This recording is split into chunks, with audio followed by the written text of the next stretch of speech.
Manorama ഹൊറൈസിന്റെ free YouTube class സെഷനിലേക്ക് എല്ലാവർക്കും സ്വാഗതം.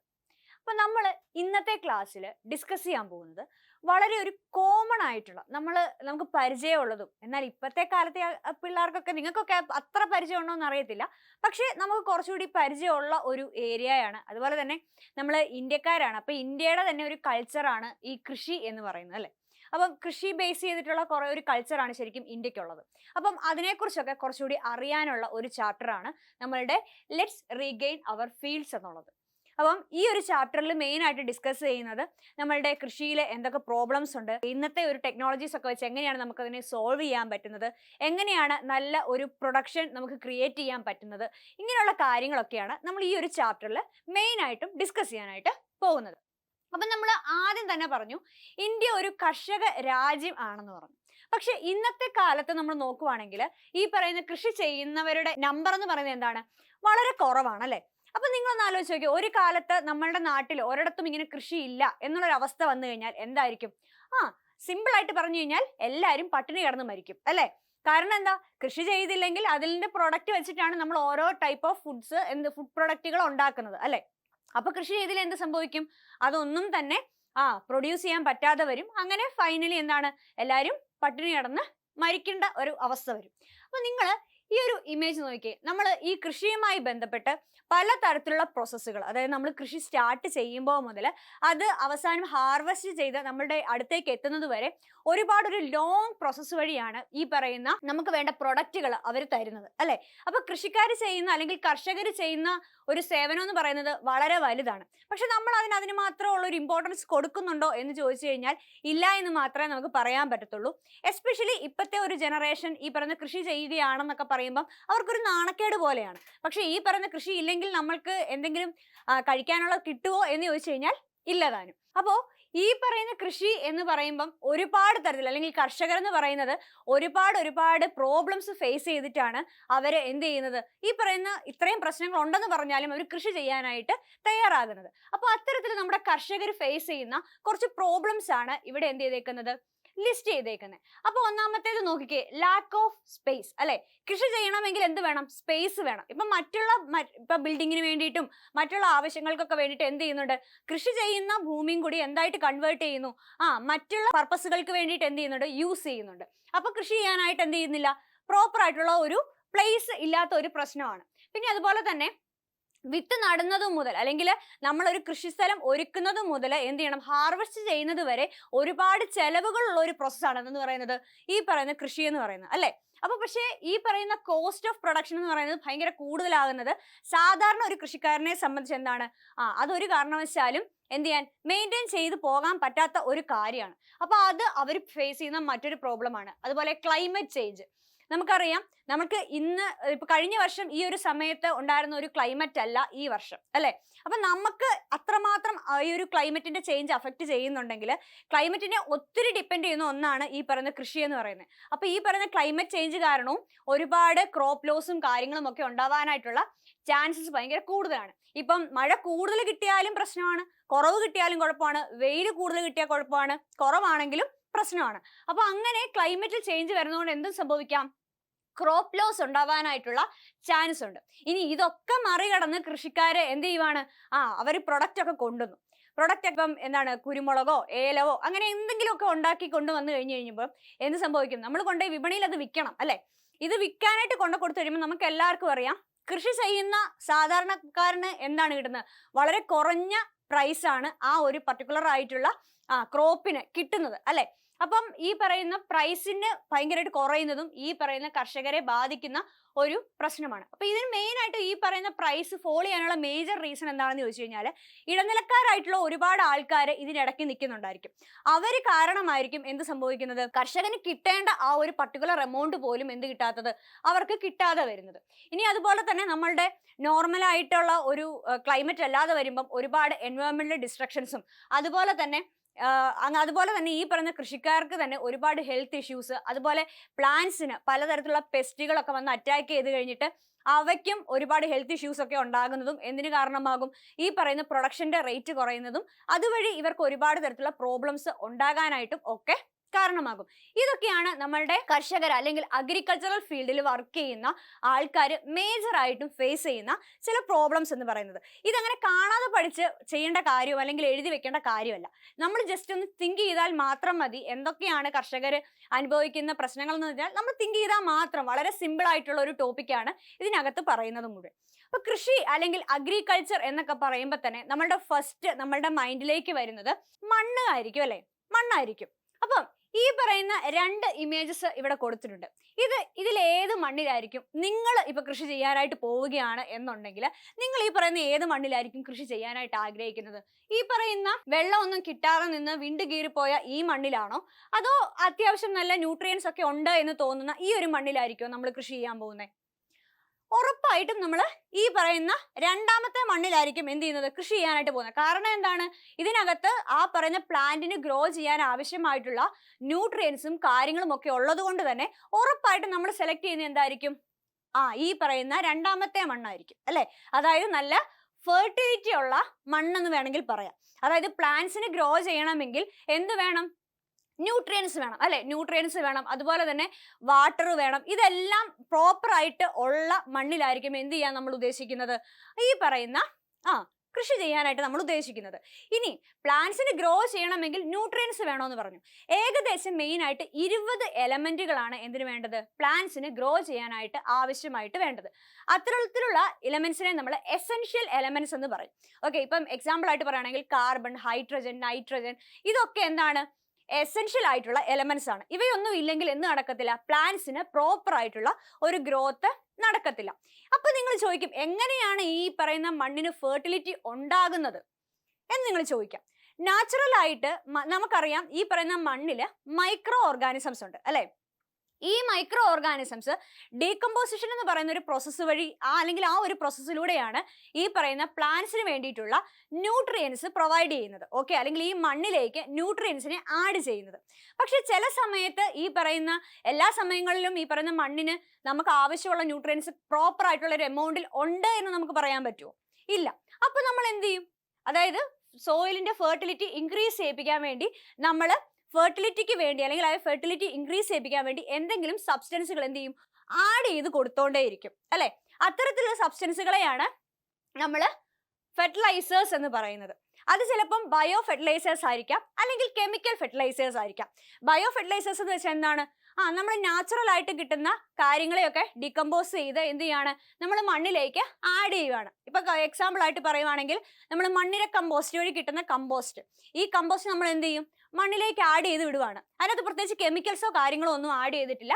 പക്ഷേ ഈ പറയുന്ന കമ്പോസ്റ്റ് ആഡ് ചെയ്യുന്നത് വഴി നമ്മുടെ മണ്ണിന് അല്ലെങ്കിൽ നമ്മുടെ പ്ലാന്റിന്റെ ഗ്രോത്തിന് ആവശ്യമായിട്ടുള്ള ന്യൂട്രിയൻസ് എന്ത് ചെയ്യും, അവിടെ ആഡ് ചെയ്യപ്പെടുകയായിരിക്കും ചെയ്യുന്നത്. അതേസമയത്ത് ചില കെമിക്കൽസും നമ്മൾ എന്ത് ചെയ്യാൻ യൂസ് ചെയ്യുന്നുണ്ട്, സോയിലിന്റെ ഫെർട്ടിലിറ്റി ഇൻക്രീസ് ചെയ്യാൻ വേണ്ടിയിട്ട് യൂസ് ചെയ്യുന്നുണ്ട്. അപ്പം അത്തരത്തിലുള്ള ചില ഫെർട്ടിലൈസേഴ്സ് ഉണ്ട്, അവയാണ് നമ്മൾ കെമിക്കൽ ഫെർട്ടിലൈസേഴ്സ് എന്ന് പറയുന്നത്. അതിനകത്ത് എന്തുണ്ടായിരിക്കും, കെമിക്കൽസ് ഉണ്ടായിരിക്കും. അപ്പൊ ഈ കെമിക്കൽ ഫെർട്ടിലൈസേഴ്സ് ആഡ് ചെയ്യുന്നത് കൊണ്ട് ഗുണവുമുണ്ട് ദോഷവുമുണ്ട്. എന്തായിരിക്കും ഗുണം? ഗുണം എന്ന് വെച്ച് കഴിഞ്ഞാൽ ഇത്ര മാത്രമേ ഉള്ളൂ, നമുക്ക് പെട്ടെന്ന് ഒരു റിസൾട്ട് കിട്ടും. അതായത് ഇപ്പൊ പറയുന്ന കെമിക്കൽ ഫെർട്ടിലൈസേഴ്സ് നമ്മൾ ആഡ് ചെയ്ത് കഴിഞ്ഞ് കഴിയുമ്പോൾ സോയിലിന്റെ ഫെർട്ടിലിറ്റി വളരെ പെട്ടെന്ന് കൂടും. അതുപോലെ തന്നെ പ്ലാന്റ്സ് ആ ന്യൂട്രിയൻസ് ഒക്കെ വലിച്ചെടുത്ത് പെട്ടെന്ന് അങ്ങ് ഗ്രോ ചെയ്യുകയൊക്കെ ചെയ്യും. പക്ഷെ കുറച്ച് നാൾ കഴിഞ്ഞ് കഴിയുമ്പോഴേക്കും ഈ പറയുന്ന ഫെർട്ടിലൈസേഴ്സ് ആഡ് ചെയ്യുന്നതിന്റെ ഭാഗമായിട്ട് നമുക്കറിയാം നമ്മുടെ മണ്ണിലെ ചെറിയ സൂക്ഷ്മ ജീവികളുണ്ട്, അല്ലെ? മൈക്രോ ഓർഗാനിസംസ് ഉണ്ട്. ഈ മൈക്രോ ഓർഗാനിസംസ് ഒക്കെ എന്തായി പോകാൻ, ഡെത്ത് അല്ലെങ്കിൽ അതിന്റെ കംപ്ലീറ്റ് ആയിട്ടുള്ള ഡിസ്ട്രക്ഷൻസിലേക്ക് പോകും. അതുപോലെ തന്നെ ആ ഒരു സോയിലിന്റെ സ്ട്രക്ചറും കാര്യങ്ങളും ഒക്കെ മാറുന്നതിനും അല്ലെങ്കിൽ അതിന്റെ കോമ്പോസിഷൻ ഒക്കെ ചേഞ്ച് ആവുന്നതിനും ഒക്കെ കാരണമാകും. ഫൈനലി ഈ പറയുന്ന ഫെർട്ടിലിറ്റിക്ക് വേണ്ടി നമ്മൾ ആഡ് ചെയ്ത കെമിക്കൽ ഫെർട്ടിലൈസേഴ്സ് കാരണം തന്നെ എന്ത് നഷ്ടപ്പെടും, സോയിലിന്റെ ഫെർട്ടിലിറ്റി നഷ്ടപ്പെട്ടു പോകും. അതുകൊണ്ട് തന്നെ എന്ത് ചെയ്യണം, ഒരു കാരണവശാലും കെമിക്കൽ ഫെർട്ടിലൈസേഴ്സ് നമ്മൾ കൂടുതൽ എന്ത് ചെയ്യാൻ പാടില്ല, നമ്മളുടെ കൃഷിക്ക് വേണ്ടിയിട്ട് അല്ലെങ്കിൽ നമ്മുടെ പ്ലാന്റിന്റെ ഗ്രോത്തിന് വേണ്ടിയിട്ട് എന്ത് ചെയ്യാൻ പാടില്ല, യൂസ് ചെയ്യാനായിട്ട് പാടില്ല. ഓക്കെ, ഇനി ഇത് കൂടാതെ മറ്റൊരു പ്രോബ്ലം ആണ് ഈ കാണുന്നത്. അതായത് നമ്മുടെ കർഷകർ അനുഭവിക്കുന്ന മറ്റൊരു പ്രശ്നം അല്ലെങ്കിൽ അഗ്രികൾച്ചറൽ ഫീൽഡിലുള്ള ആൾക്കാർ അനുഭവിക്കുന്ന മറ്റൊരു പ്രോബ്ലം ആണ് നമ്മുടെ ഈ ഒരു ഇമേജിൽ കാണിക്കുന്നത്. അപ്പൊ ഈ ഇമേജ് കാണുമ്പോൾ നിങ്ങൾക്ക് എന്താ മനസ്സിലാവുന്നത്? ചെറിയ ചെറിയ കുഞ്ഞു ജീവികൾ വന്നിട്ട് എന്ത് ചെയ്യുവാണ്, നമ്മുടെ പ്ലാന്റ്സിന്റെ അല്ലെങ്കിൽ ലീഫൊക്കെ എന്ത് ചെയ്യുകയാണ്, ലീഫും ഫ്ലവേഴ്സും ഒക്കെ എന്ത് ചെയ്യാണ്, കഴിക്കുകയാണ്, അല്ലെ? ഇങ്ങനെ കഴിച്ചു കഴിയുമ്പോൾ എന്തായിരിക്കും സംഭവിക്കുന്നത്? അതിന്റെ പ്രൊഡക്ഷൻ ഓട്ടോമാറ്റിക്കലി എന്ത് ചെയ്യും, റെഡ്യൂസ് ചെയ്യും. അപ്പൊ ഇത്തരത്തില് ഒരു പ്ലാന്റിന്റെ അല്ലെങ്കിൽ ആനിമലിന്റെ പ്രൊഡക്ഷനെ എന്ത് ചെയ്യാനായിട്ട് റെഡ്യൂസ് ചെയ്യുന്ന ഇൻസെക്റ്റുകളെ അല്ലെങ്കിൽ ആനിമൽസിനെ ഒക്കെ നമ്മൾ പറയുന്ന പേരാണ് പെസ്റ്റ് എന്ന് പറയുന്നത്. എന്താണ്? പെസ്റ്റ്. അപ്പൊ ഇതെല്ലാം പെസ്റ്റുകളാണ് അല്ലെ. പക്ഷെ ഇങ്ങനെ പെസ്റ്റുകൾ നമ്മളിങ്ങനെ ഗ്രോ ചെയ്യാനായിട്ട് അനുവദിച്ചു കഴിഞ്ഞാൽ എന്ത് സംഭവിക്കും? നമ്മളുടെ പ്ലാന്റിനെ അല്ലെങ്കിൽ ആ ഒരു ക്രോപ്പിനെ മൊത്തത്തിൽ എന്ത് ചെയ്യാൻ പറ്റും, ഇവർക്ക് നശിപ്പിക്കാൻ പറ്റും. അപ്പൊ നമ്മൾ എക്സ്പെക്ട് ചെയ്യുന്ന ഒരു പ്രൊഡക്ഷൻ നമുക്ക് കിട്ടുമോ ഇതിൽ നിന്ന്? ഇല്ല. അപ്പൊ അത് എന്താണ്, കർഷകരെ സംബന്ധിച്ച് അത് ഭയങ്കര നഷ്ടമാണ് അല്ലെ. അപ്പൊ ഇങ്ങനെ ഈ പെസ്റ്റിനെ കൺട്രോൾ ചെയ്യാനായിട്ട് നമുക്ക് എന്ത് ചെയ്യാൻ പറ്റും? അല്ലെങ്കിൽ എന്തുകൊണ്ടാണ് ഈ പറയുന്ന പെസ്റ്റ് ഇത്രമാത്രം ഗ്രോ ചെയ്യാൻ കാരണം എന്തായിരിക്കും? സിമ്പിൾ ആയിട്ട് നമുക്ക് ചിന്തിച്ചാൽ തന്നെ മനസ്സിലാകും. പെസ്റ്റ് ഒരുപാട് വളരുന്നതിന് കാരണം എന്തായിരിക്കും? ഈ പെസ്റ്റിനെ ആഹാരമാക്കുന്ന ചില പ്രിഡേറ്റേഴ്സ് അല്ലെങ്കിൽ അങ്ങനെ ആഹാരമാക്കുന്ന പാരാസൈറ്റുകളുടെ ഒക്കെ നമ്പർ കുറയുന്നത് കൊണ്ടാണ് എന്ത് സംഭവിക്കുന്നത്?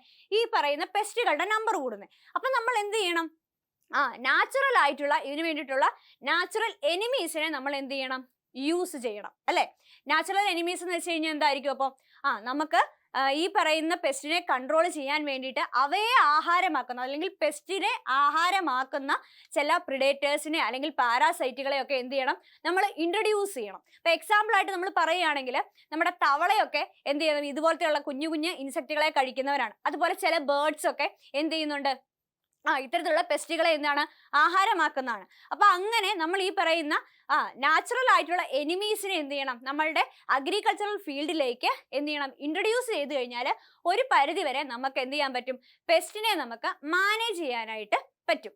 ഇനി ഇത് കൂടാതെ നമുക്ക് പെസ്റ്റിനെ കൺട്രോൾ ചെയ്യാൻ വേണ്ടിയിട്ട് നമുക്ക് യൂസ് ചെയ്യാൻ പറ്റുന്ന ഒരു മെത്തേഡാണ് എന്തെന്ന് പറയുന്നത് പെസ്റ്റിസൈഡുകളുടെ യൂസേജ് അല്ലെ. പെസ്റ്റിസൈഡുകൾ നമുക്ക് യൂസ് ചെയ്യാം. പെസ്റ്റിനെ കില്ല് ചെയ്യാൻ വേണ്ടിയിട്ട് ചില കെമിക്കൽസ് നമുക്ക് യൂസ് ചെയ്യാനായിട്ട് പറ്റും. പക്ഷെ ഈ പറയുന്ന പോലെ കെമിക്കൽസ് യൂസ് ചെയ്ത് കഴിഞ്ഞാൽ എന്തെങ്കിലും പ്രശ്നമുണ്ടോ? തീർച്ചയായിട്ടും ഉണ്ട് അല്ലെ.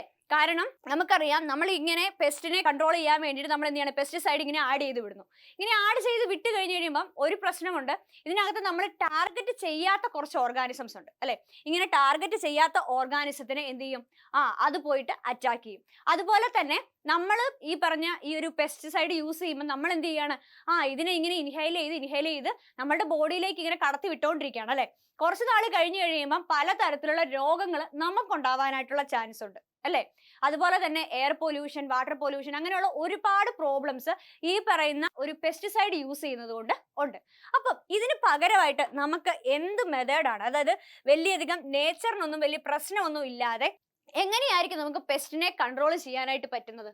അത്തരത്തിൽ നമുക്ക് യൂസ് ചെയ്യാൻ പറ്റുന്ന ഒരു മെത്തേഡാണ് ഇന്റഗ്രേറ്റഡ് പെസ്റ്റ് മാനേജ്മെന്റ് എന്ന് പറയുന്നത്, അല്ലെങ്കിൽ IPM എന്ന് പറയുന്നത്. എന്താണ് ഇന്റഗ്രേറ്റഡ് പെസ്റ്റ് മാനേജ്മെന്റ് അല്ലെങ്കിൽ IPM എന്ന് പറയുന്നത്? എന്താണ് ഇന്റഗ്രേറ്റഡ് പെസ്റ്റ് മാനേജ്മെന്റ് എന്ന് വെച്ചാൽ ഒരു എക്കോ ഫ്രണ്ട്ലി ആയിട്ടുള്ള പെസ്റ്റ് കൺട്രോൾ മെത്തേഡാണ് ശരിക്കും എന്ന് പറയുന്നത് IPM എന്ന് പറയുന്നത്. ഇതിനകത്ത് ഇത്ര മാത്രമേ ഉള്ളൂ, കംപ്ലീറ്റ് ആയിട്ട് പെസ്റ്റിനെ കില്ല് ചെയ്യുക എന്നുള്ളതല്ല. അതിന്റെ നമ്പർ എന്ത് ചെയ്യുകയാണ്? റെഡ്യൂസ് ചെയ്യാൻ വേണ്ടിയിട്ട് നമ്മൾ എന്ത് ചെയ്യുക? പലതരത്തിലുള്ള മെത്തേഡ്സ് യൂസ് ചെയ്യുകയാണ് ചെയ്യുന്നത്. അതായത് അതിന്റെ നമ്പർ അല്ലെങ്കിൽ അതിന്റെ മൾട്ടിപ്ലിക്കേഷൻ എന്ത് ചെയ്യാണ്? കുറയ്ക്കുകയാണ് ഈ ഒരു മെത്തേഡിലൂടെ നമ്മൾ ചെയ്യുന്നത്. അപ്പൊ എങ്ങനെ എന്ന് ചോദിച്ചു കഴിഞ്ഞാൽ ഇത്ര മാത്രമേ ഉള്ളൂ. ഒന്ന് എന്താണ്? ബയോ പെസ്റ്റിസൈഡുകൾ യൂസ് ചെയ്യുക. അതായത് കെമിക്കൽ പെസ്റ്റിസൈഡുകൾ യൂസ് ചെയ്യുന്നതിന് പകരം ബയോ പെസ്റ്റിസൈഡുകൾ യൂസ് ചെയ്യുക. പെസ്റ്റിനെ കൺട്രോൾ ചെയ്യാൻ വേണ്ടിയിട്ട് നമ്മളുടെ നാച്ചുറൽ ആയിട്ട് അവൈലബിൾ ആയിട്ടുള്ള ചില മെഡിസിനുകളും കാര്യങ്ങളും ഒക്കെ അല്ലെങ്കിൽ ഇൻഗ്രീഡിയൻസ് ഒക്കെ യൂസ് ചെയ്തിട്ടുള്ള പെസ്റ്റിസൈഡുകൾ യൂസ് ചെയ്യുക. അതുപോലെ തന്നെ നമ്മളിപ്പോൾ പറഞ്ഞ നാച്ചുറൽ എനിമീസിനെ യൂസ് ചെയ്യാം അല്ലെ. നാച്ചുറൽ എനിമീസിനെ യൂസ് ചെയ്തിട്ട് നമുക്ക് ഈ പറയുന്ന പെസ്റ്റിന്റെ നമ്പർ എന്ത് ചെയ്യാൻ പറ്റും? കൺട്രോൾ ചെയ്യാനായിട്ട് പറ്റും. അതുപോലെ തന്നെ ചില ടൂൾസുകൾ യൂസ് ചെയ്തിട്ട് അല്ലെങ്കിൽ നമ്മൾ ഈ പറയുന്ന പെസ്റ്റുകളെയൊക്കെ നമ്മൾ ട്രാപ്പ് ചെയ്യാൻ വേണ്ടിയിട്ട് ചില ട്രാപ്പുകളും കാര്യങ്ങളും ഒക്കെ ഉണ്ട്. അപ്പൊ അത്തരത്തിലുള്ള ട്രാപ്പുകളും കാര്യങ്ങളും ഒക്കെ യൂസ് ചെയ്തിട്ട് നമുക്ക് എന്ത് ചെയ്യാൻ പറ്റും? പെസ്റ്റിനെ കൺട്രോൾ ചെയ്യാനായിട്ട് പറ്റും. അപ്പൊ ഇത്രയും നേരം നമ്മൾ ഡിസ്കസ് ചെയ്തുകൊണ്ടിരുന്നത് എന്താണ് നമ്മളുടെ കർഷകർ അല്ലെങ്കിൽ അഗ്രികൾച്ചറൽ സെക്ടറിൽ വർക്ക് ചെയ്യുന്ന ആളുകൾ ഫേസ് ചെയ്യുന്ന പ്രോബ്ലംസ് എന്തൊക്കെയാണ്, അപ്പൊ അതിനെ നമുക്ക് എങ്ങനെയൊക്കെയാണ് ഓവർകം ചെയ്യാൻ പറ്റുന്നത്, ഇങ്ങനെയുള്ള കാര്യങ്ങളൊക്കെ ആയിരുന്നു നമ്മൾ ഡിസ്കസ് ചെയ്തുകൊണ്ടിരുന്നത്. അപ്പം ഇന്നത്തെ കാലത്ത് കുറേയൊക്കെ ആൾക്കാർ എന്ത് ചെയ്യണം? ഇപ്പം എഡ്യൂക്കേഷൻ ഒക്കെ ഉള്ള ആളുകളാണെങ്കിൽ പോലും കുറച്ചൊക്കെ ആൾക്കാർ എന്താണ് കൃഷിയിലേക്ക് വരാനും അതുപോലെ തന്നെ അതിനകത്തുനിന്ന് കുറച്ച് ഇൻകം ഉണ്ടാക്കാൻ പറ്റും എന്നും ചിലരൊക്കെ മനസ്സിലാക്കിയിട്ട് കൃഷിയിലേക്ക് വരുന്നുണ്ട്. അപ്പൊ അവരൊക്കെ ഈ പറയുന്ന പോലെ ഒന്നോ രണ്ടോ മൂന്നോ പശുവിനെ അല്ലെങ്കിൽ ചില കുറച്ച് സ്ഥലം മാത്രം എടുത്തിട്ട് കൃഷി ചെയ്യുവോ അങ്ങനെയല്ല ചെയ്യുന്നത്. അവര് എന്താണ് കൊമേഴ്ഷ്യൽ ആയിട്ട് തന്നെ എന്ത് ചെയ്യാണ്? പ്രൊഡക്ഷൻ നടത്തി അവർക്ക് ആവശ്യമായിട്ടുള്ള ഇൻകം എന്ത് ചെയ്യുന്നുണ്ട്, ഏൺ ചെയ്യുന്നുണ്ട്. അപ്പൊ അത്തരത്തിലുള്ള പലതരത്തിലുള്ള മെത്തേഡ്സുകൾ അല്ലെങ്കിൽ അത്തരത്തിൽ ഈ പറയുന്ന സയന്റിഫിക് ആയിട്ടുള്ള വേയിൽ എന്ത് ചെയ്യാണ്, ഓർഗാനിസത്തിനെ അല്ലെങ്കിൽ ഈ പറയുന്ന ആനിമൽസിനെ ഒക്കെ എന്ത് ചെയ്യുന്നുണ്ട്, റിയർ ചെയ്ത് എടുക്കുന്നുണ്ട്. അതും പല പല പ്രൊഡക്റ്റുകൾ കിട്ടാൻ വേണ്ടിയിട്ട്. അത്തരത്തിലുള്ള ചില മെത്തേഡ്സുകളാണ് നമ്മൾ ഇനി ഡിസ്കസ് ചെയ്യാനായിട്ട് പോകുന്നത്. അതിൽ ഒരെണ്ണമാണ് ലൈഫ് സ്റ്റോക്ക് മാനേജ്മെന്റ് എന്ന് പറയുന്നത്. അപ്പൊ ഈ ലൈഫ് സ്റ്റോക്ക് മാനേജ്മെന്റ് ഒന്ന് നോക്കിയേ. ഈ ഒരു ഇമേജ് കാണുമ്പോൾ നമുക്കറിയാം അതിനകത്ത് കുറച്ച് പശുക്കളാണ് അല്ലെ കാണിച്ചേക്കുന്നത്. അപ്പൊ ഈ പശുക്കളിനെ അല്ലെങ്കിൽ ഈ പശുവിനെ നമ്മൾ എന്തിനാ സാധാരണയായിട്ട് വളർത്തുന്നത്? ഒന്നാലോചിക്കേ. നമുക്ക് പാലിന് വേണ്ടിയിട്ട് വളർത്തും, അതുപോലെ തന്നെ മീറ്റിന് വേണ്ടി വളർത്തും, പിന്നെ അഗ്രികൾച്ചറൽ പർപ്പസിന് വേണ്ടി വരുത്തും. അപ്പൊ ഇത്ര മാത്രം ഓർത്താൽ മതി. ലൈഫ് സ്റ്റോക്ക് മാനേജ്മെന്റ് എന്ന് വെച്ച് കഴിഞ്ഞാൽ കാറ്റിലിനെ എന്തിനു വേണ്ടിയിട്ട്, മീറ്റിന് വേണ്ടിയിട്ടും അതുപോലെ തന്നെ മിൽക്കിന് വേണ്ടിയിട്ടും അതുപോലെ എന്തിനു വേണ്ടിയിട്ടാണ്, അഗ്രികൾച്ചറൽ പർപ്പസിന് വേണ്ടിയിട്ടും റിയർ ചെയ്യുന്ന ആ ഒരു പ്രോസസ്സിനെയാണ് നമ്മൾ എന്ന് പറയുന്നത് ലൈഫ് സ്റ്റോക്ക് മാനേജ്മെന്റ് എന്ന് പറയുന്നത്. അപ്പൊ ഈ ലൈഫ് സ്റ്റോക്ക് മാനേജ്മെന്റിൽ നമ്മൾ യൂസ് ചെയ്യുന്ന അല്ലെങ്കിൽ കോമൺ ആയിട്ട് കൃഷിക്കാര് അല്ലെങ്കിൽ കർഷകർ യൂസ് ചെയ്യുന്ന ചില ബ്രീഡുകളെ നമ്മൾ അറിഞ്ഞിരിക്കുന്നത് എപ്പോഴും നല്ലതായിരിക്കും. അപ്പം വലിയ വലിയ പേരുകളൊന്നും നിങ്ങൾ ഓർക്കണ്ട. നമുക്ക് പെട്ടെന്ന് ഈ പറയുന്ന പശുക്കളെയൊക്കെ കേൾക്കുമ്പോൾ പെട്ടെന്ന് ഓർമ്മ വരുന്ന 2-3 പേരുകളാണ് വെച്ചൂരി, അതുപോലെ തന്നെ ജംനാപ്യാരി, അത് ഗോട്ടിന്റെ ഒരു വെറൈറ്റിയാണ്. അത് അങ്ങനെയുള്ള കുറച്ച് പേരുകൾ മാത്രം എന്ത് ചെയ്യുക, നിങ്ങൾ ഓർത്ത് വെക്കുക. ഓക്കെ. ഇനി രണ്ടാമത്തെ നമുക്കറിയാം നമ്മളുടെ കോഴികൾ അല്ലെ. നമ്മൾ വീടുകളിലൊക്കെ മിക്കവാറും എല്ലാ വീടുകളിലും എന്തിനു വേണ്ടിയിട്ട്, മുട്ടയ്ക്ക് വേണ്ടിയിട്ടും അതുപോലെ തന്നെ ഇറച്ചിക്ക് വേണ്ടിയിട്ടും ഒക്കെ നമ്മൾ എന്ത് ചെയ്യുന്നുണ്ട്, ബേർഡ്സിനെ എന്ത് ചെയ്യുന്നുണ്ട്, നമ്മൾ പരിപാലിക്കുന്നുണ്ട് അല്ലെ, അല്ലെങ്കിൽ റിയർ ചെയ്യുന്നുണ്ട്. അപ്പം അത്തരത്തില് ഈ പറയുന്ന എഗ്ഗിന് വേണ്ടിയിട്ട് അല്ലെങ്കിൽ മീറ്റിന് വേണ്ടിയിട്ട് നമ്മൾ എന്ത് ചെയ്യാണ്, ബേർഡ്സിനെ റിയർ ചെയ്യുന്ന ആ ഒരു മെത്തേഡിനെയാണ് നമ്മൾ എന്തെന്ന് പറയുന്നത്, പോൾട്രി ഫാമിംഗ് എന്ന് പറയുന്നത്. എന്താണ് പോൾട്രി ഫാമിംഗ് എന്ന് പറയുന്നത്? അപ്പൊ ഇതിൻ്റെ അകത്ത് 2-3 പേരുകൾ ഓർത്തു വെക്കുക. ഗ്രാമലക്ഷ്മി, അതുപോലെ വൈൽഡ് ലെഘോൺ, ഇതൊക്കെ ഇതിന് കുറച്ച് എക്സാമ്പിളുകളാണ്. ഇനി നെക്സ്റ്റ് നമ്മൾ നോക്കുവാണെങ്കിൽ നമുക്കറിയാം നമ്മളുടെ പട്ടുനൂൽ പുഴു അല്ലെങ്കിൽ നമുക്ക് പറയാം സിൽക്ക് വേം അല്ലെ. ഈ സിൽക്ക് വേമിനെ എന്തിനു വേണ്ടിയിട്ടാണ് ശരിക്കും വളർത്തുന്നത്? സിൽക്ക് വേമിനെ നമ്മൾ വളർത്തുന്നത് സിമ്പിൾ ആയിട്ട് പറയുകയാണെങ്കിൽ സിൽക്കിന്റെ പ്രൊഡക്ഷന് വേണ്ടിയിട്ട് അല്ലെ.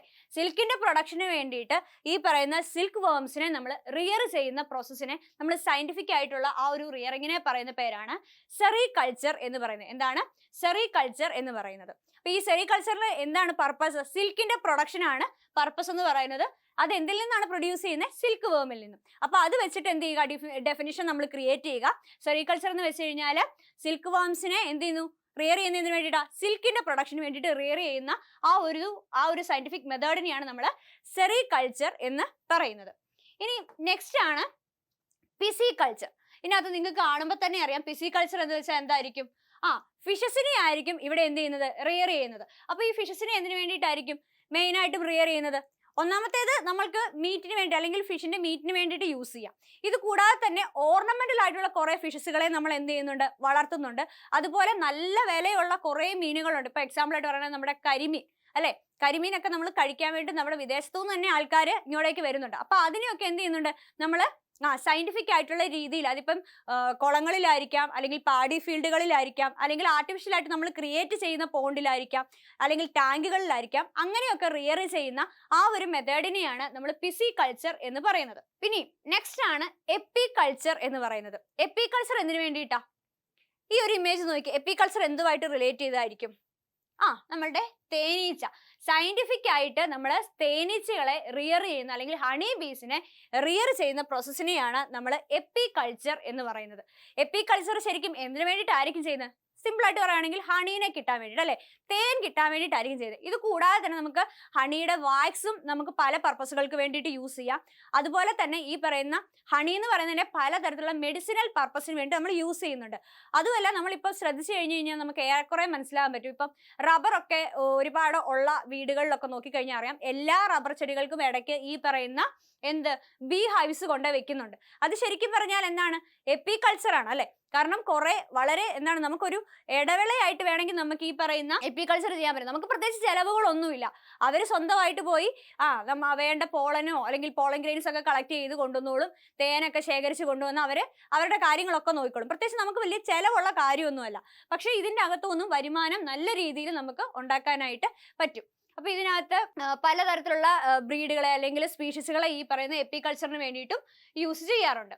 ഇനി ഇതിനകത്ത് കാണിച്ചേക്കുന്നതാണ് ക്യൂണിക്കൾച്ചർ എന്ന് പറയുന്നത്. ക്യൂണിക്കൾച്ചർ എന്ന് പറയുമ്പോൾ ഓർത്താൽ മതി, റാബിറ്റിനെ എന്ത് ചെയ്യാണ്, സയന്റിഫിക് ആയിട്ട് റിയർ ചെയ്യുന്ന പ്രോസസ്സിനെയാണ് നമ്മൾ എന്ന് പറയുന്നത് ക്യൂണിക്കൾച്ചർ എന്ന് പറയുന്നത്. അപ്പൊ ഇത് ഒന്നെങ്കിൽ നമ്മൾ മീറ്റിന് വേണ്ടിയിട്ട് യൂസ് ചെയ്യാം, അല്ലെങ്കിൽ ചില ഈ പറയുന്ന റാബിറ്റിന്റെ സ്പീഷീസുകളെ നമ്മൾ എന്താണ് ഫറിന് വേണ്ടി, അല്ലെങ്കിൽ അവയുടെ ദേഹത്തുള്ള രോമങ്ങളുണ്ടല്ലോ, അപ്പൊ ആ രോമങ്ങൾ പല പല പർപ്പസിന് വേണ്ടിയിട്ട് യൂസ് ചെയ്യാറുണ്ട്.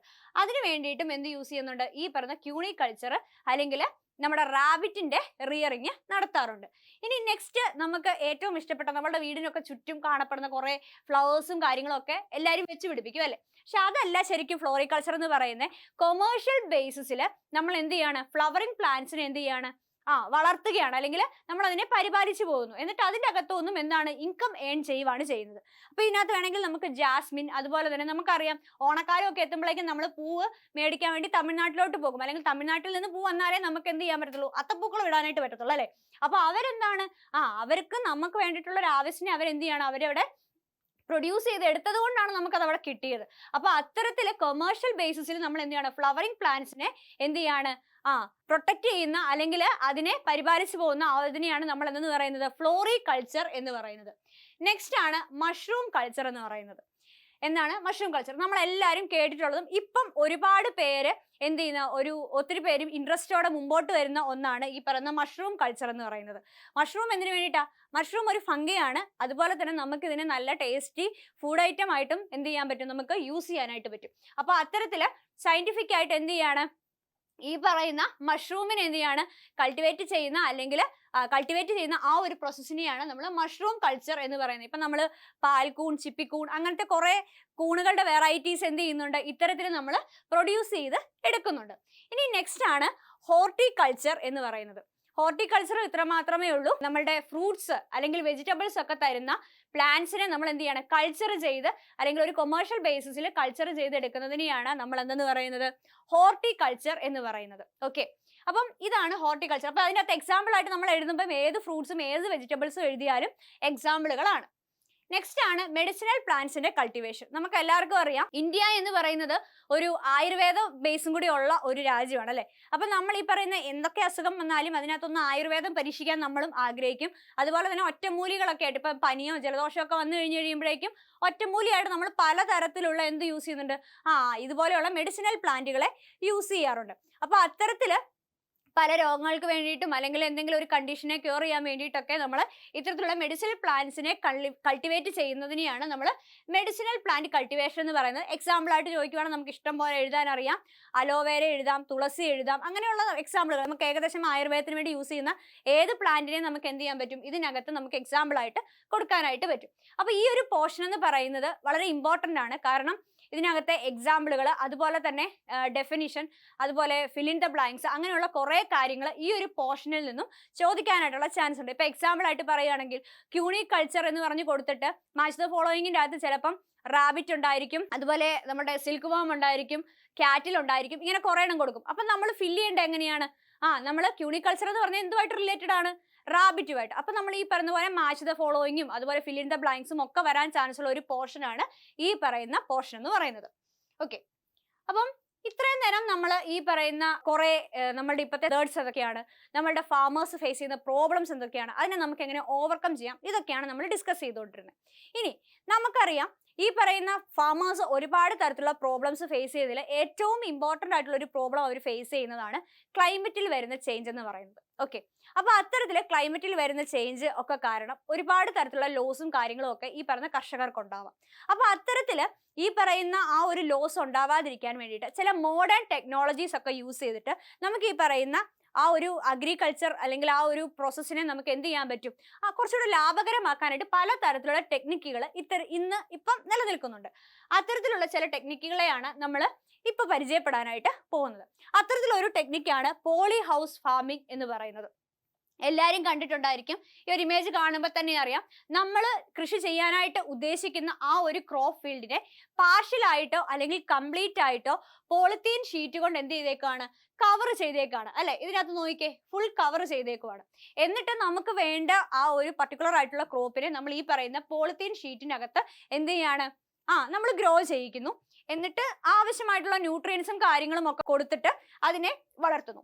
അപ്പൊ ഇത്തരത്തിലുള്ള ഒരു പോളി ഹൗസ് ഫാം ഉള്ളത് കൊണ്ടുള്ള ഗുണം എന്തൊക്കെയാണെന്ന് ചോദിച്ചു കഴിഞ്ഞാൽ, ഒന്നാമത്തെ കേസ് നമ്മൾ പറയുകയാണെങ്കിൽ ഇതിനകത്തെ ടെമ്പറേച്ചറും കാര്യങ്ങളും ഒക്കെ എന്തായിരിക്കും, നല്ല മെയിൻറ്റൈൻഡ് ആയിരിക്കും. അതുകൊണ്ട് തന്നെ ഏത് ക്രോപ്പ് ആണോ അല്ലെങ്കിൽ ഏത് പ്ലാന്റ് ആണോ നമുക്ക് കൾട്ടിവേറ്റ് ചെയ്യേണ്ടത് അതിന് വേണ്ട പ്രോപ്പർ ടെമ്പറേച്ചറും കാര്യങ്ങളുമായിരിക്കും ഈ ഒരു സെറ്റപ്പിൽ എന്ത് ചെയ്തേക്കുന്നത്, ഉണ്ടായിരിക്കുന്നത്. അതുപോലെ തന്നെ ഈ പറയുന്ന പ്രോപ്പർ ആയിട്ടുള്ള ഇന്റർവെൽസിൽ എന്ത് കൊടുക്കുന്നുണ്ട്, വാട്ടറും അതുപോലെ തന്നെ ന്യൂട്രിയൻസും ഒക്കെ പ്രൊവൈഡ് ചെയ്യുന്നത് കൊണ്ട് തന്നെ ഈ പറയുന്ന പ്ലാന്റ്സിന്റെ ഗ്രോത്ത് എന്ന് പറയുന്നത് എന്തായിരിക്കും, പ്രോപ്പർ വേയിലായിരിക്കും പോകുന്നത്. അതുകൊണ്ട് തന്നെ ഇതിനകത്തു നിന്നും നഷ്ടം എന്ന് പറയുന്നത് ഭയങ്കര കുറവായിരിക്കും. അതുകൂടാതെ ഇങ്ങനെ ഒരു സെറ്റപ്പിൽ നമ്മൾ കൃഷി ചെയ്യുമ്പോൾ തന്നെ ഇതിൻ്റെ അകത്ത് വീഡ്സും കാര്യങ്ങളും അല്ലെങ്കിൽ നമുക്ക് ആവശ്യമില്ലാത്ത ചെടികളും കാര്യങ്ങളും ഒന്നും ഇതിൻ്റെ അകത്ത് വളർന്നു വരത്തില്ല. അപ്പൊ അതുകൊണ്ട് തന്നെ വേറെ എന്താണ് ഗുണം, ഈ പറഞ്ഞ വീഡിസൈഡുകളുടെ ഒക്കെ യൂസേജ് നമുക്ക് എന്ത് ചെയ്യാൻ പറ്റും, റെഡ്യൂസ് ചെയ്യാനായിട്ടും. അതുപോലെ പെസ്റ്റിന്റെ അറ്റാക്ക് ഇത് ഫുൾ കവേർഡ് ആണ് അല്ലെ. അപ്പൊ ഈ പറഞ്ഞ പെസ്റ്റ് ഒന്നും ഇതിന്റെ അകത്തേക്ക് എന്ത് ചെയ്യത്തില്ല, എൻറ്റർ ചെയ്യത്തില്ല. അപ്പൊ അങ്ങനെ വരുമ്പോൾ നമുക്ക് ഈ പറഞ്ഞ പെസ്റ്റിന്റെ അറ്റാക്കുകളും കാര്യങ്ങളും ഒക്കെ കുറയുന്നത് കൊണ്ട് തന്നെ നമുക്ക് ഈ പറഞ്ഞ ക്രോപ്പ് ലോസ് എന്ന് പറയുന്നത് എന്തായിരിക്കും, വളരെ കുറവായിരിക്കും. അപ്പൊ അതുകൊണ്ട് തന്നെ ഈ പറഞ്ഞ പോളി ഹൗസ് ഫാമിങ്ങിന്റെ ഇനിഷ്യൽ ആയിട്ട് നമ്മൾ മുടക്കുന്ന ആ ഒരു എമൗണ്ട് എന്ന് പറഞ്ഞാൽ കുറച്ച് കൂടുതലാണ്. പക്ഷെ എന്നാലും ഇതിങ്ങനെ മെയിൻറ്റെയിൻ ചെയ്ത് പോയി കഴിഞ്ഞു കഴിഞ്ഞാൽ നമുക്ക് നല്ല രീതിയിൽ എന്ത് ചെയ്യാൻ പറ്റും, ഇൻകം നമുക്ക് കിട്ടുന്ന ഒരു മെത്തേഡാണ് എന്തെന്ന് പറയുന്നത് പോളി ഹൗസ് ഫാമിംഗ് എന്ന് പറയുന്നത്. ഇനി ഇത് കൂടാതെ മറ്റൊരു മെത്തേഡാണ് എന്താണ്, പ്രെസിഷൻ ഫാമിംഗ് എന്ന് പറയുന്നത്. അതായത് പ്രെസിഷൻ എന്ന് വെച്ചാൽ എന്താണ്, കറക്റ്റ് ആയിട്ട് ഒരു പ്രോപ്പർ മെത്തേഡ് അല്ലെങ്കിൽ ഒരു സയന്റിഫിക് ആയിട്ടുള്ള മെത്തേഡിൽ കൃഷി ചെയ്യുന്നതിനെയാണ് നമ്മൾ പ്രിസിഷൻ എന്നതുകൊണ്ടൊക്കെ ഉദ്ദേശിക്കുന്നത്. അപ്പോൾ പ്രിസിഷൻ ഫാമിങ്ങിൻ്റെ അകത്ത് പറയുന്നത് ഇത്ര മാത്രമേ ഉള്ളൂ. ഇതിനകത്ത് നമുക്ക് കൃഷി ചെയ്യേണ്ട ഒരു ക്രോപ്പ് ഫീൽഡ് ഉണ്ടായിരിക്കും. ആ ക്രോപ്പ് ഫീൽഡിലെ മണ്ണിനെ നമ്മൾ എന്ത് ചെയ്യാണ്, നമ്മൾ മണ്ണെടുക്കുന്നു, മണ്ണ് പരിശോധിക്കുന്നു. ഓക്കെ, സോയിലിന്റെ ക്വാളിറ്റി അനാലിസിസ് ഒക്കെ നടത്തി അതിന്റെ pH എത്രയാണ്, അതിന്റെ കെമിക്കൽ കോമ്പോസിഷൻ എങ്ങനെയാണ്, അതിനകത്ത് ന്യൂട്രിയൻസ് ഒക്കെ ഉണ്ടോ, പിന്നെ ഈ പറയുന്ന ആ ഒരു മണ്ണിന് ചേരുന്ന വിള ഏതാണ് എന്നൊക്കെ കണ്ടുപിടിച്ചിട്ട് ആ ഒരു പർട്ടിക്കുലർ ആയിട്ടുള്ള ആ ഒരു അനാലിസിസിനൊക്കെ ബേസ് ചെയ്തിട്ട് എന്ത് ചെയ്യുവാണ്, കൃഷി ചെയ്യുവാണ്. അങ്ങനെ കൃഷി ചെയ്യുന്ന ആ ഒരു ക്രോപ്പ് ഫീൽഡിൽ നമ്മൾ ഈ പറയുന്ന പോലെ പോളിത്തീൻ ഷീറ്റുകൾ എന്ത് ചെയ്യും, പാർഷ്യലായിട്ട് കവർ ചെയ്തിടും. അങ്ങനെ കവർ ചെയ്യുന്നത് വഴി എന്തൊക്കെ ഗുണങ്ങളുണ്ട്, വീടുകളും കാര്യങ്ങളും അല്ലെങ്കിൽ വീഡ്സോ അല്ലെങ്കിൽ പുല്ലോ അങ്ങനെയൊന്നും ഇതിന്റെ ഇടയ്ക്ക് കിളുത്ത് വരത്തില്ല. അങ്ങനെ വന്നു കഴിയുമ്പോൾ നമുക്ക് ഈ പറയുന്ന ഈ ഒരു വീഡിസൈഡുകളുടെ ഒക്കെ യൂസേജ് നമുക്ക് കുറയ്ക്കാനായിട്ടൊക്കെ പറ്റും.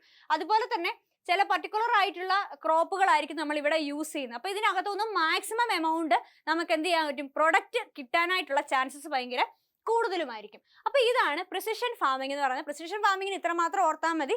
എന്നാണ്, നമ്മുടെ സോയിലിന്റെ ക്വാളിറ്റിയും കാര്യങ്ങളും ഒക്കെ നേരത്തെ തന്നെ എന്ത് ചെയ്യാണ്, ടെസ്റ്റ് ചെയ്ത് കണ്ടുപിടിച്ച് ആ സോയിലിന് അനുയോജ്യമായിട്ടുള്ള എന്തായിരിക്കും, വിളയായിരിക്കും എന്ത് ചെയ്യുന്നത്, റെക്കമെൻഡ് ചെയ്യുന്നത്. അപ്പൊ അതിനനുസരിച്ച് നമുക്ക് എന്ത് ചെയ്യാൻ പറ്റും, കൂടുതൽ പ്രൊഡക്ഷൻ നമുക്ക് ഇൻക്രീസ് ചെയ്യാനായിട്ട് പറ്റും. ഇതാണ് പ്രിസിഷൻ ഫാമിംഗ് എന്ന് പറയുന്നത്. അപ്പൊ കൃഷി എന്ന് കേൾക്കുമ്പോൾ തന്നെ ഫസ്റ്റ് നമ്മുടെ മൈൻഡിൽ വരുന്നത് മണ്ണാണ് അല്ലെ. അതെ, മണ്ണില്ലാതെ കൃഷി ചെയ്യുക എന്ന് പറയുന്നത് നമ്മളെ സംബന്ധിച്ച് അല്ലെങ്കിൽ നമ്മളുടെ ആ ഒരു ഇത്രയും നാൾ നമ്മൾ പോയ ആ ഒരു കാലഘട്ടം അനുസരിച്ച് നമുക്ക് ഒരിക്കലും എന്ത് ചെയ്യാൻ പറ്റത്തില്ല, കൃഷിയില്ലാതെ എങ്ങനെയാണ് അല്ലെങ്കിൽ മണ്ണില്ലാതെ എങ്ങനെയാണ് കൃഷി ചെയ്യുന്നത് എന്നുള്ള ഒരു സംഭവം നമ്മുടെ മൈൻഡിലുണ്ടായിരിക്കും. പക്ഷേ ഈ പറയുന്ന മണ്ണില്ലാതെ കൃഷി ചെയ്യാൻ പറ്റുമോ? എന്നാൽ അതിന്റെ ആൻസർ എസ് എന്നാണ്. ഓക്കെ, ഈ ഒരു ഇമേജ് ഒന്ന് ശ്രദ്ധിച്ചു നോക്കിക്കേ. ഈ ഒരു ഇമേജിനകത്ത് എന്താണ്, ഇവിടെ എന്താണ്, പ്ലാന്റ് ഗ്രോ ചെയ്ത് വന്നിട്ടുണ്ട്. പക്ഷെ ഈ പറയുന്ന രണ്ട് കേസിലും മണ്ണുണ്ടോ? ഇല്ല. അപ്പൊ ഈ പറയുന്ന രീതിയിൽ മണ്ണില്ലെങ്കിൽ പിന്നെ ഇത് എങ്ങനെയാണ് ഗ്രോ ചെയ്തത്? ഓക്കെ, അപ്പൊ ഇത്തരത്തില് നമുക്ക് മണ്ണില്ലാതെയും എന്ത് ചെയ്യാൻ പറ്റും, കൃഷി ചെയ്യാനായിട്ട് പറ്റും അല്ലെ. അപ്പം ഇത്തരത്തില് നമുക്ക് മണ്ണില്ലാതെ കൃഷി ചെയ്യാൻ പറ്റുന്ന രണ്ട് മെത്തേഡ്സ് ആണുള്ളത്. ഒന്നാമത്തേതാണ് ഹൈഡ്രോപോണിക്സ് എന്ന് പറയുന്നത്, രണ്ടാമത്തേതാണ് എയറോപോണിക്സ് എന്ന് പറയുന്നത്. ഈ രണ്ട് മെത്തേഡ്സ് യൂസ് ചെയ്ത് കഴിഞ്ഞാൽ നമുക്ക് മണ്ണില്ലെങ്കിലും എന്ത് ചെയ്യാൻ പറ്റും, കൃഷി ചെയ്യാനായിട്ട് പറ്റും. ഇത് തമ്മിലുള്ള ഡിഫറൻസ് എന്താണെന്ന് ചോദിച്ചു കഴിഞ്ഞാൽ, ഈ ഒരു ഇമേജ് നോക്കുമ്പോൾ നിങ്ങൾക്ക് മനസ്സിലാകും, ഈ പറയുന്ന പ്ലാന്റിന്റെ റൂട്ടിനെ എന്ത് ചെയ്യാണ്, ന്യൂട്രിയൻ കണ്ടെയ്നിങ് ആയിട്ടുള്ള ഒരു സൊല്യൂഷനിലേക്ക് എന്ത് ചെയ്യാണ്, ഡിപ്പ് ചെയ്ത് വെച്ചേക്കുവാണ്. അപ്പൊ എന്ത് സംഭവിക്കും, നമ്മളുടെ പ്ലാന്റ്സിന് ഗ്രോ ചെയ്യാൻ ന്യൂട്രിയൻസ് വേണം അല്ലെ. അപ്പം ഓട്ടോമാറ്റിക്കലി ഈ പറയുന്ന ഈ സൊല്യൂഷനിലുള്ള ന്യൂട്രിയൻസ് എന്ത് ചെയ്യും, നമ്മുടെ റൂട്ട് എന്ത് ചെയ്യും, അബ്സോർബ് ചെയ്യും. എന്നിട്ട് ഈ പറയുന്ന പ്ലാന്റ് നോർമൽ ആയിട്ട് എങ്ങനെ വളരുന്നു അതേ രീതിയിൽ തന്നെ എന്ത് ചെയ്യും, വളരും. അതാണ് ഹൈഡ്രോപോണിക്സിൽ നടക്കുന്നത്. ഇനി എയറോപോണിക്സിന്റെ കേസിൽ നോക്കിക്കേ, സെയിം തന്നെയാണ്. എന്താണ്, ചെടികളൊക്കെ ഏറി നിൽക്കുക അല്ലെ. എയറിലാണ് നിൽക്കുന്നത്. അപ്പൊ ഇതിനകത്ത് നോക്കുവാണെങ്കിൽ എയറോപോണിക്സ് എന്ന് വെച്ചാലും അത്ര മാത്രമേ ഉള്ളൂ. ഇങ്ങനെ എന്താണ്, മണ്ണിനോട് അതിന് ഡയറക്റ്റ് ആയിട്ടുള്ള ഒരു കോണ്ടാക്റ്റും ഇല്ല. പക്ഷേ ഈ പറയുന്ന പ്ലാന്റ്സിന്റെ ഗ്രോത്തിന് ആവശ്യമായിട്ടുള്ള ന്യൂട്രിയൻസ് എന്ത് ചെയ്യാണ്, ഡയറക്ട്ലി വേരിലേക്ക് എന്ത് ചെയ്യാണ്, സ്പ്രേ ചെയ്ത് കൊടുക്കുകയാണ് ചെയ്യുന്നത്. അങ്ങനെ സംഭവിക്കുമ്പോൾ എന്ത് സംഭവിക്കും, നമ്മുടെ സ്പ്രേ ചെയ്ത് കൊടുക്കുന്ന ന്യൂട്രിയൻസ് ഡയറക്റ്റ് ആയിട്ട് എന്ത് ചെയ്യും, റൂട്ട് അബ്സോർബ് ചെയ്ത് പ്ലാന്റിന്റെ ഗ്രോത്തിലേക്ക് ലീഡ് ചെയ്യും. അപ്പൊ എന്താണ്, ഇപ്പൊ മണ്ണില്ലാത്ത ഒരു സ്ഥലത്ത് അല്ലെങ്കിൽ നല്ല മണ്ണില്ല എന്നും പറഞ്ഞ് കൃഷി ചെയ്യാതിരിക്കുന്നവർക്കും എന്ത് ചെയ്യാൻ പറ്റും, ഈ ഒരു മെത്തേഡ് യൂസ് ചെയ്തിട്ട് നമുക്ക് കൃഷി ചെയ്യാനായിട്ട് പറ്റും. ഇത്തരത്തിൽ നമ്മൾ വിചാരിച്ചു കഴിഞ്ഞാൽ, അല്ലെങ്കിൽ ഇപ്പോഴത്തെ ഒരു ടെക്നോളജി ഒക്കെ വിചാരിച്ചു കഴിഞ്ഞാൽ എന്താണ്, ഏത് കണ്ടീഷനിലും നമുക്ക് കൃഷി ചെയ്യാനായിട്ട് പറ്റും എന്നാണ് പറഞ്ഞു വന്നത്. ഓക്കെ, അപ്പം നമ്മളുടെ ഈ ഒരു ചാപ്റ്റർ എന്ന് പറയുന്നത് കൃഷിയുമായിട്ട് റിലേറ്റ് ചെയ്ത ഒരു ചാപ്റ്റർ ആയിരുന്നു. വളരെ എന്താണ്, നമുക്ക് നോർമലി നമുക്ക് കോമൺ ആയിട്ട് ചിന്തിച്ചു കഴിഞ്ഞാൽ നമുക്ക് വളരെ പെട്ടെന്ന് തന്നെ മനസ്സിലാകുന്നതും അതുപോലെ തന്നെ വളരെ ഈസി ആയിട്ടുള്ള ഒരു ചാപ്റ്റർ ആണ് നമ്മളുടെ ഈ ഒരു ചാപ്റ്റർ എന്ന് പറയുന്നത്. വളരെ പെട്ടെന്ന് നമുക്ക് എന്ത് ചെയ്യാൻ പറ്റും, സ്കോർ ചെയ്യാൻ പറ്റുന്ന ഒരു ചാപ്റ്റർ കൂടെയാണ് ഈ ഒരു ചാപ്റ്റർ. അപ്പൊ ഈ ചാപ്റ്ററിലെ എല്ലാ കാര്യങ്ങളും നിങ്ങൾക്ക് മനസ്സിലായി എന്ന് വിചാരിക്കുന്നു. അപ്പൊ അടുത്ത ക്ലാസ്സിൽ കാണുന്നത് വരെ by. Manorama Horizon. Learning made simple.